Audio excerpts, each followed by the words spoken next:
You want the secret to happiness?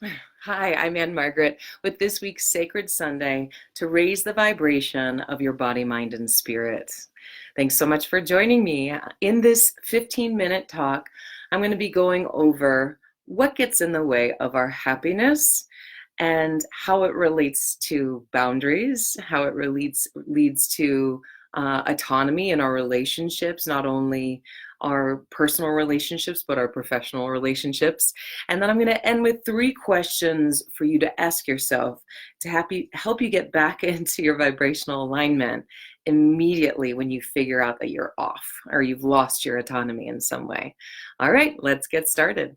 So one of my favorite quotes, and this is something that's so well known because of all of the anonymous groups that are across the world, use this prayer, the Serenity Prayer, as a way to remind us of what we're in control of and what we're not. So I've referenced a lot of things in the notes today.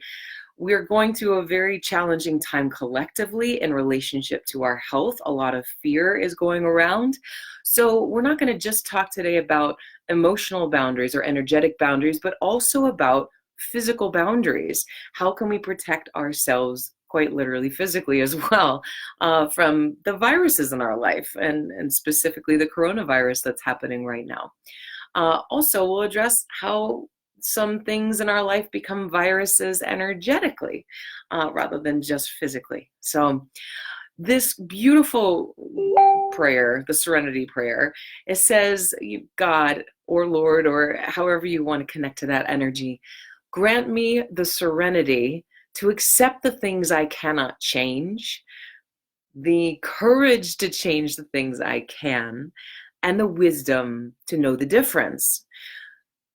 Very simple, very clear, reminding us of what we can control, what we can't control, and hopefully the wisdom that we possess to know the difference between the two.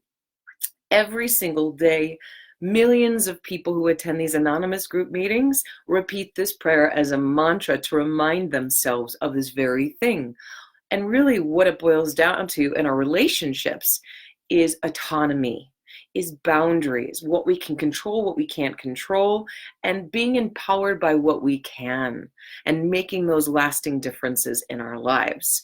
So some of the greatest, most recent studies on depression, which is so rampant in our world today, link a lack of control or a lack of connecting with purpose or the long-term end game rather than just what's happening right now as a huge contributor to depression and anxiety. So in looking at this prayer, what I can change, what I can't change, it's so important to recognize what you can. I'll give you those 3 questions in just a moment, but let's go into another passage that I've also referenced, one of my favorite passages that we read at our wedding with Anthony and I, and we officiated a lot of weddings with this particular passage on marriage from the great book, The Prophet. It is so beautiful, and I'm going to share this with you line by line and allow the wisdom of this passage to permeate your consciousness in relationship to whatever relationship really in your life lacks autonomy. What is autonomy? It's good boundaries. It's being those independent energies together, but not collapsing on each other. It's different from interdependence rather than codependence. Okay, so autonomy is more interdependent. You relate to each other and relate in a very healthy, symbiotic way rather than parasitic way. Okay, so this passage is beautiful, and I'm going to skip down just a little bit. He says, let there be spaces in your togetherness. Okay, this is about marriage, but use it for whatever relationship you feel like is parasitic in your life right now. Let the winds of the heavens dance between you. Love one another, but make not a bond of love, right? That parasitic bond. Let rather it be a moving sea between the shores of your souls. So let it be a moving sea between the shores of your souls. That's hard to say. And then fill each other's cup, but drink not from the same cup. Give one another of your bread, but eat not from the same loaf. He's saying there that, yes, serve each other, help each other, love each other, give each other the support you need, but don't let that be the only thing that you source your nourishment from. Sing and dance together and be joyous, but let each one of you be alone, even as the strings of the lute are alone, though they quiver with the same music. Keeping that autonomy, making the beautiful creation of your relationship in this life together. But don't be the same string. Let there be variety. Let there be space in that togetherness. And give your hearts, but not into each other's keeping. For only the hand of life can contain your hearts. Whew, this reminds me of a beautiful book. Also, it's called The Mastery of Love, and Don Miguel Ruiz. So if you don't know that book, pick it up. But he talks about we hand over our hearts and we say, take care of this. And then it's too much for our partners to do. So there's some time where they drop the ball, they drop our hearts, and they disappoint us in some way, whether it be our partner, whether it be a sibling, a parent, a child, a friend, a colleague at work. And it's too much responsibility. So in this passage, he says this: give your hearts, but not into each other's keeping. Give the love of your heart. Open the heart, but don't hand it over the responsibility of caring for that heart. And stand together, yet not too near together, right? We kind of like lose our own identity, our own independence, and we kind of mesh with our friend or with our partner, and we expect them to take care of us. So, and stand together, yet not too near together, for the pillars of the temple stand apart, and the oak tree and the cypress grow not in each other's shadow. So we can build this empire with our partner, business or personal, but we can't do that unless we keep our autonomy. It's so important. And I'm going to say that in the similar way that we relate to our physical health, in that we have to boost our immune system. That's, one of the biggest, scariest parts of this coronavirus that's sweeping the world right now, is that it's the unpredictable, not knowing whether or not you're going to contract it, and feeling like we're victims or things are out of our control completely. So anxiety right now is going through the roof. So what can you do about it? You can boost your immune system. If you have a healthy immune system, or you work right now at building your healthy immune system, it will fight off this virus. It will fight off, and just in the same way, building your immunity and building the strength of your immune system physically, if we look at it in an energetic or emotional level, the immunity is our self-care. It's the way that we show ourselves love so that we can keep proper boundaries in our life, and we can navigate those sticky interactions with people in our lives that are like the viruses in our lives that kind of dig into our psyche and our energetic field, and they just wreak havoc.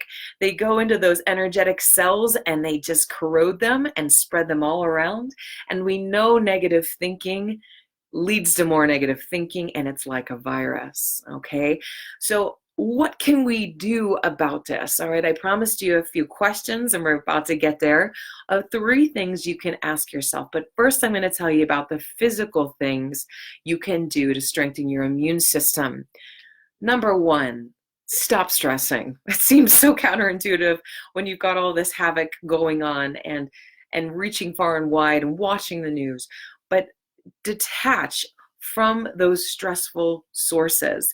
We're inundated 4,000 to 10,000 times a day by marketing ads that tell us, and their one focus is to tell us that we aren't enough. Okay? Just that messaging every single day. Are we countering that with positive messages? If you're practicing your mantras, yes, probably you are. But 4,000 to 10,000 times a day, we are facing so much of a collective marketing virus inundating our brains on a daily basis that we must be proactive in how we build our immunity to those messages. Okay, so physically, what we can do: detach from the stress. We know that stress is the #1 leading cause of any disease, physical, mental, or emotional. Secondly, get rest. Get enough rest. Rest is so critical right now. Stay hydrated. Keep the water in your body. We're over 70% water. We need to replenish that water.